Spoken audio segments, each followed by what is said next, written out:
ये भाग 3 इतिहास पेपर 6 पेपरचं नाव आहे वस्तुसंग्रहालय शास्त्र आणि दप्तरशास्त्र। यामध्ये आपण टॉपिक नंबर 2 बघतो आहोत। त्याचं नाव आहे वस्तुसंग्रहालय शास्त्राचे व्यवस्थापन।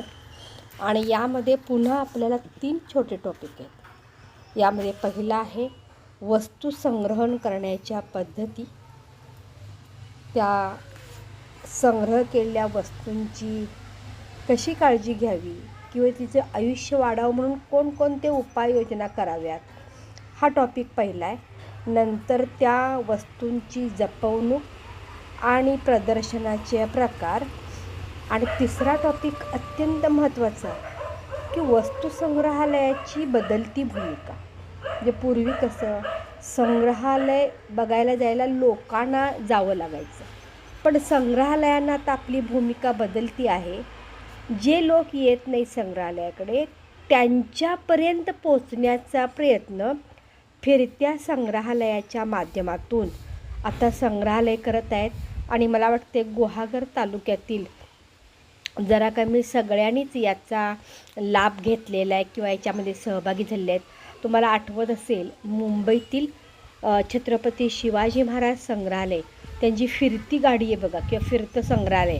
आणि नेहमी ते वेळणेश्वर कॉलेजच्या पटांगणावर आपण 2-3 त्यांची संग्रहालय बघितलेली दिसून येतात।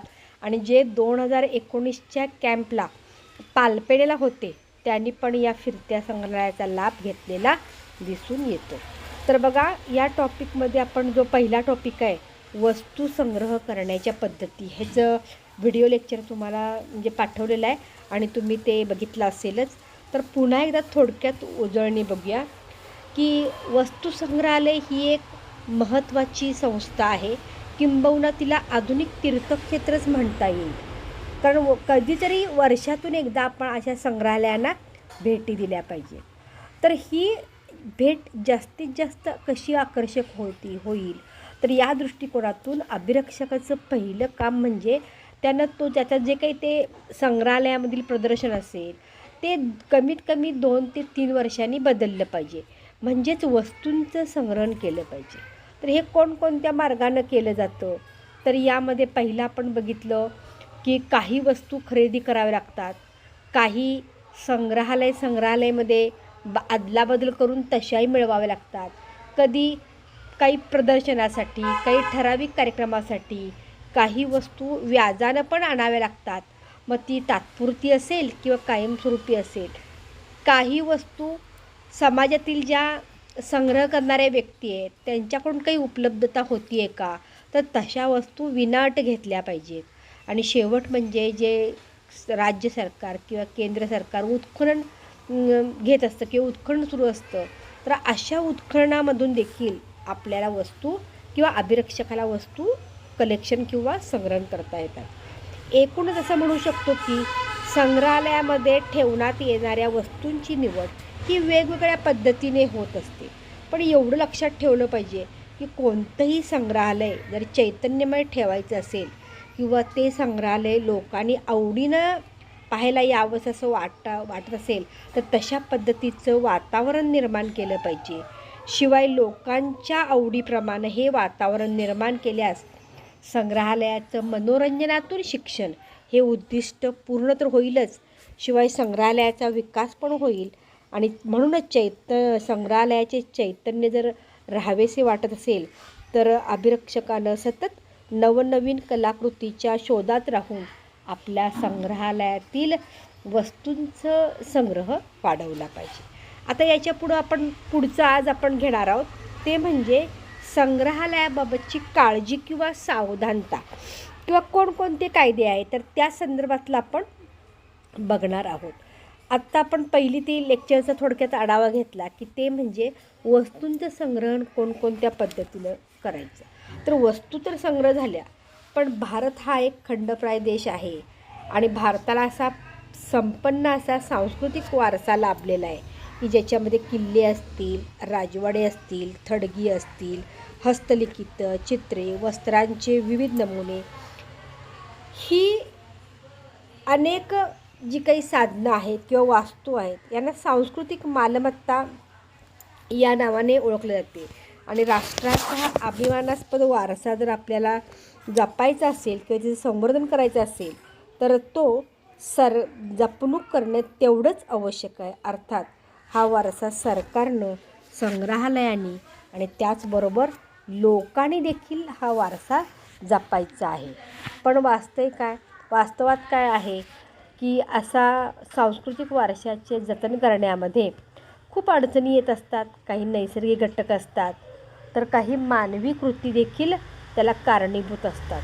तर त्या मानवाच्या कुठल्या कृतीमुळं अशा वास्तूंना किंवा कलाकृतींना अडथळा येतो हे आपण बघूया.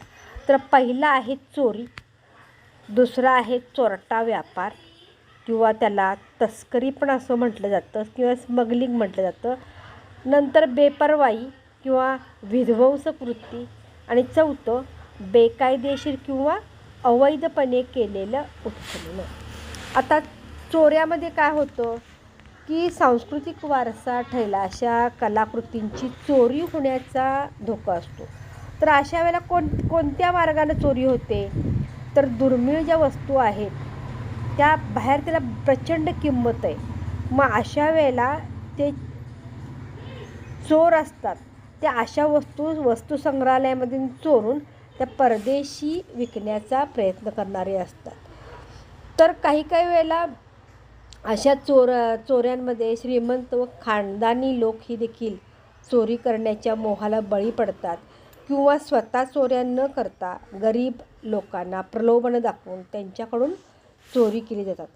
तर अशा चोरीला जाणाऱ्या वस्तूमध्ये बहुधा दुर्मिळ कलाकृती, पुराण वस्तू, नाणी, शिल्पे यांचा समावेश केला जातो.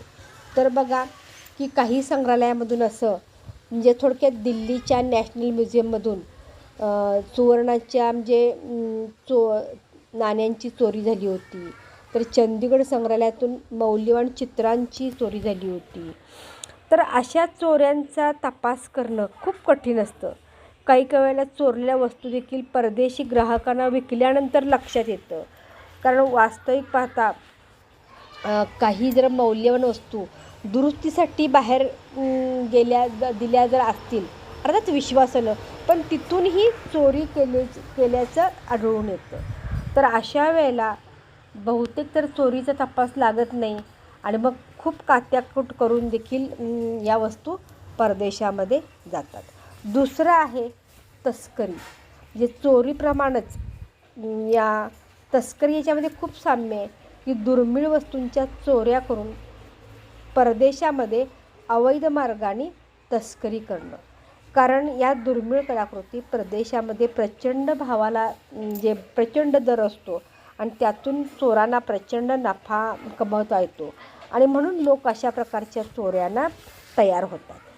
तर अशांची मोठी साखळीच असते. त्यामध्ये स्वतःहून वस्तू चोरणारा चोर, त्या वस्तू ताब्यात घेणारी व्यक्ती, मध्यस्थ, भारतीय दलाल, परकीय दलाल. तर अशाप्रमाणे ही साखळी दिसून येते. तर या संदर्भात 1978 सेन आणि उपाध्याय अहवाल प्रसिद्ध झाला आणि त्यात ते म्हणतात की आत्तापर्यंतच्या विविध राज्यांच्या अहवालावरून असे सिद्ध होते की भारतामध्ये साखळी पद्धतीने किंवा सामूहिक पद्धतीने अशा पद्धतीचं स्मगलिंग करणाऱ्यांचं प्रमाण वाढलेलं दिसून येतं. उदाहरणार्थ मुंबई, कलकत्ता, दिल्ली, जयपूर अशा ठिकाणी हे दलाल असतात आणि सहज म्हणजे अगदी छोट्या शिल्पापासून ते मोठ्या कलाकृतीपर्यंत अशा विविध कलाकृती चोरीला. या संदर्भात एक उदाहरण द्यावयाचे झाल्यास की 1956 तमिळनाडू येथील तंजावर येथे शिवपुरम मंदिरात एक उत्कृष्ट अशा नटराजाचा पुतळा, ब्रॉन्झचा पुतळा होता आणि तो पुतळ्याची या साफसफाई व काही दुरुस्ती करण्यासाठी तो एका तामटाकडे दिला होता आणि साफसफाई करून जेव्हा तो परत मंदिरात आला तेव्हा लक्षात आलं की हा पुतळा अस्सल नसून ही नक्कल होती आणि खरं तर हा पुतळा केवळ 5,000 रुपयांना एका व्यक्तीला विकला गेला आणि त्या व्यक्तीनं तो पुतळा मद्रासमधील एका परदेशी कंपनीला 17,000 रुपयाला विकला आणि पुढं तो जेव्हा परदेशात जेव्हा तो गेला तेव्हा तो 5 लाख रुपयाला विकला गेला. आणि असाच त्या व्यक्तीने जो काही 5 लाख रुपयाला घेतला त्यानं देखील दुरुस्तीला दिला असता. ही चोरी इंग्लंडमध्येच एका हिंदुस्थानी अधिकाऱ्याच्या लक्षात आली आणि मग ते योग्य ती तरतूद पूर्ण करून किंवा ती योग्य ती कारवाई किंवा कागदपत्र तिथे जमा करून स्कॉटलंड यार्डच्या मदतीने ती मूर्ती परत भारतामध्ये आणण्यात आली. म्हणजे अशा प्रकारचं मग अशा वेळेला सर्वसामान्य लोकांचं देखील तितकंच लक्ष पाहिजे. तिसरं आहे बेपर्वाई किंवा विध्वंसक प्रवृत्ती. आता या कलाकृतीमध्ये काळजी घेण्याचा हा एक प्रकार म्हणजे की अनेक कारणांनी वस्तूंचा नाश होत असतो. तर मूर्तीवर तेलकटपणाची पुटं उमटवणं किंवा तिची किती ताकद आहे हे बघण्यासाठी ओरखडं काढणं किंवा अशा वेळेला जे आपण भेट दिले जातात एखाद्या मंदिराच्या ठिकाणी वगैरे किंवा कुठेतरी ज्या ठिकाणी अशा मूर्ती असतात तर आपली आठवण राहावी म्हणून तिथे नावं कोरणं. तर अशा अनेक पद्धतीने आपण खराब करत असतो. किंवा कधीकधी थुंकणं, नैसर्गिक विधीचं ठिकाण बनवणं या गोष्टीनं तर नाश होत असतो. शिवाय आपल्या भारतावर परदेश म्हणजे इंग्लंडचं प्रभुत्व असल्यामुळे तर काही अधिकाऱ्याने देखील अशा वस्तू कुणाला पण भेट दिल्याचं दिसून येतं. उदाहरणार्थ शहाजहान आंघोळ करत असलेला संगमरवरी जो पाट होता तो किंग जॉर्जना भेट दिल्याचं दिसून येतं. किंवा अनेक बौद्ध स्तूपाच्या कलाकुसरीचा भाग काढून अधिकाऱ्याने इंग्लंडमध्ये नेलं. म्हणजे अशा तऱ्हेने अशा कलाकृतींचा नाश झालेला दिसून येतो. किंवा दुसरं अजून आताच्या सध्याच्या वातावरणामध्ये नगर रचना करताना, रस्ता रुंदीकरण करताना, रेल्वे रूळ करत असताना, धरण बांधताना किंवा एखादी औद्योगिक वसाहत उभी करताना असताना देखील अशा पद्धतीच्या वस्तूंचा नाश होतो. आता उदाहरणार्थ जे आंध्र प्रदेशमध्ये नागार्जुन सागर जे काही धरण बांधलं त्याकडे कितीतरी गावं गेली आणि मग त्या गावामध्ये कदाचित जर एखादी सांस्कृतिक कलाकृती असेल तर तिचाही नाश झाल्याचा दिसून येतं. याशिवाय शेवटची एक महत्त्वाची काळजी म्हणजे जेव्हा आपण वस्तू आणतो आणि त्याच्यावर काही प्रक्रिया करतो तर अशा वेळेला जी आपण रासायनिक प्रक्रिया करत जातो तेव्हा वस्तूच्या मूळ रूपामध्ये देखील फरक पडल्याचं दिसून येतो.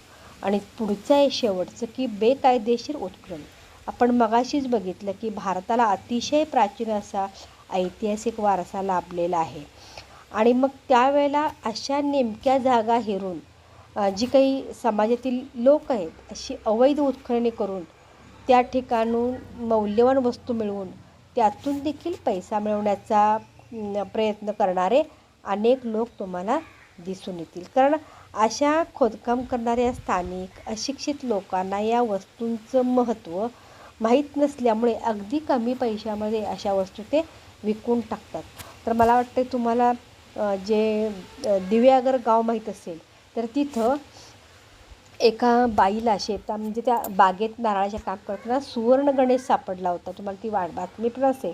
आणि नंतर त्याचे मंदिर करून प्रतिष्ठापना केली आणि नंतर दिव्यागरला खूप महत्त्व प्राप्त झालं. पण नंतर ती मुखवटा चोरीस गेला आणि पुन्हा मग आता काय केलं तो तसाच हुबेहूब पद्धतीचा करून तो परत नवीन करून बसवलेला दिसून येतो. म्हणजे अशा या 4 गोष्टींमुळे म्हणजे चोरी असेल, तस्करी किंवा चोरटं स्मगलिंग असेल, विध्वंसक प्रवृत्ती असेल किंवा कायदेशीर उत्खनन करून देखील आपण म्हणजे यापासून देखील आपण काळजी घेतली पाहिजे. तर यासाठी काय केलं आहे अनेक कायदे केले आहेत. तर त्यामध्ये ब्रिटिश काळात असलेला 1810मध्ये केलेला कायदा, नंतर 1813मध्ये वॉरन हेस्टिंग्जने केलेला कायदा, 1873मध्ये केंद्र सत्तेनं एक कायदा करून प्रांतिक सरकारनं उद्देशून एक सर्क्युलर काढलं आणि या कायद्यानुसार 1,000 रुपयापेक्षा जास्त अधिक मूल्य असलेल्या वस्तू जर सापडल्या तर त्या सरकार दरबारी जमा कराव्या आणि त्याच्यावर ताबा सरकारला राहील अशा प्रकारचं एक सर्क्युलर काढलं. किंवा एखाद्या व्यक्तीला जर गुप्तधनाचा ठेवा हाती लागला तर तो तशा प्रकारचा अहवाल त्वरित सरकारला द्यावा असं सांगण्यात आलं. यानंतर 1904मध्ये लॉर्ड कर्झन यानं देखील the ancient monuments and preservation act हा करण्यात आला आणि खरोखर एक महत्त्वाचं पाऊल ऐतिहासिक वास्तूच्या रक्षणासाठी करण्यात आलं. आणि तो मग कर्झननं असा नियम काढला की असं जर कोणी काही चोरी केली किंवा विध्वंस केला तर त्या व्यक्तीला 5,000 रुपये दंड किंवा 3 महिने कैद अशा प्रकारची शिक्षा सुनावण्यात आली. आता स्वातंत्र्यानंतर मात्र आपण काय केलेलं आहे की 1958मध्ये एक कायदा करण्यात आला आणि त्यानुसार या प्राचीन आणि ऐतिहासिक वास्तूंना राष्ट्रीय महत्त्व देण्याचं ठरलं. कोरीव शिल्पे आणि तत्सम कलाकृतीला देखील रक्षण करण्याचं ठरवण्यात आलं. आणि 1972चा मात्र the antiquities and arts treasures act हा 1972ला तुम्हाला खाली दिले बघा तिथं त्या साईडला देऊन तुम्हाला तो कायदा आणि ते दाखवलेल्या चित्रामध्ये. तर यानुसार काय निर्णय घेण्यात आले तर ऐतिहासिक महत्त्व असलेली कोणतीही वस्तू म्हणजे अँटिक्विटीचा अर्थ त्यांनी काय लावला, कोणतेही ऐतिहासिक महत्त्व प्राप्त झालेली वस्तू किंवा वैज्ञानिक, ऐतिहासिक, वाङ्मयीन आणि सौंदर्यात्मक मूल्य असलेली कोणतीही हस्तलिखित नोंद की ज्याचं 75 वर्षापेक्षा जुनी आहे अशी तिला मग ऐतिहासिक कागदपत्र म्हणायचं. आणि जर मंदिर, लेणी किंवा एखादं मशीद असेल तर त्याला मात्र 100 वर्षे पूर्ण झाली असेल तर तिला ती ऐतिहासिक या शब्दाकडं होते. आता एकूणच कलेचा खजिना आणि सौंदर्यात्मक मूल्य असलेली कोणतीही वस्तू जपण्यासाठी एक जे प्रत्येक राष्ट्रामध्ये कायदे केलेत याशिवाय युनेस्कोनं देखील तस्करीला प्रतिबंध करण्यासाठी किंवा तिचं निवारण करण्यासाठी किंवा सांस्कृतिक वारशाची अवैध मार्गाने होणारी आयात निर्यात रोखण्यासाठी 1970मध्ये कायदा केला. आणि त्याशिवाय तशा प्रकारे त्याच्यावर लक्ष ठेवण्यासाठी किंवा सांस्कृतिक वारसा जतन करण्याच्या दृष्टिकोनातून संस्था पण स्थापन केल्या. त्या म्हणजे international commission of monuments and sites, तुम्हाला ते दिलेत बघा आयकॉम्स, आणि दुसरी आहे ICOM the international council of museum. ह्या 2 आंतरराष्ट्रीय संघटना आहेत. तर थोडक्यात अशा जर कोणी चोरटा व्यापार करून जर ती वस्तू दुसऱ्या देशात गेली तर योग्य ती कागदपत्र सादर करून आपण ती वस्तू या आपापल्या देशात आणू शकतो आणि आपल्या वस्तू पुन्हा मिळवू शकतो. लक्षात ठेवा 2 संस्था, आयकॉम्स आणि आयकॉम. आयकॉम्स म्हणजे international commission of monuments and sites आणि दुसरी आहे आयकॉम इंटरनॅशनल काउन्सिल ऑफ म्युझियम. म्हणजे अशा प्रकारे जर आपण आपल्या वस्तू चोरीला गेल्या तर आपण या संस्थांकडे दाद मागू शकतो. म्हणजे एकूणच अशा प्रकारे विविध धोक्यापासून मानवाचा सांस्कृतिक वारसा जपण्यासाठी प्रत्येक देश प्रयत्न करतो, तर अजूनही प्रयत्न केला पाहिजे. आणि सरकारने, आणि केवळ सरकारने तर लोकांनी देखील आपला सांस्कृतिक वारसा आदर करून त्याच्या जपणुकीचे प्रयत्न करणे हे आपलं नैतिक कर्तव्य आहे. कारण सांस्कृतिक वारशाचा आदर करणं हे फक्त एखाद्या देशाचं काम नाही किंवा देशातील लोकांचं नाही, तर अखिल भारतीय मानवजातीचीच ही जबाबदारी असल्याचं दिसून येतं. तर आज आपण जे अभिरक्षक विविध पद्धतीनं वस्तूंचं संग्रहण करतो, तर त्या संग्रहण केलेल्या वस्तूंची काळजी कशी घ्यावी आपण बघितलं. म्हणजे चोरट्या लोकांपासून किंवा बेपर्वाई असेल किंवा स्मगलिंग असेल किंवा अशा अनेक बेकायदेशीर उत्खनन करून ही काळजी तर घ्यायचीच आहे. पण याशिवाय दुर्दैवानं काही वस्तू जर चोरीला गेली तर त्यासाठी म्हणजे परदेशात गेली तर त्यासाठी आयकॉम्स आणि आयकॉम या आंतरराष्ट्रीय संघटनांचा देखील मदत घेऊन आपण त्या वस्तू आपण आपल्या परत आणू शकतो. तर या स्लाईडमध्ये तुम्हाला मी जे कलात्मक वस्तू आहेत त्याचं एक चित्र दाखवलेलं आहे आणि दुसरं कला खजिना कायदा लक्षात ठेवा 1972चा, तर तो पण त्याचं एक चित्र टाकलेलं आहे. थँक्यू.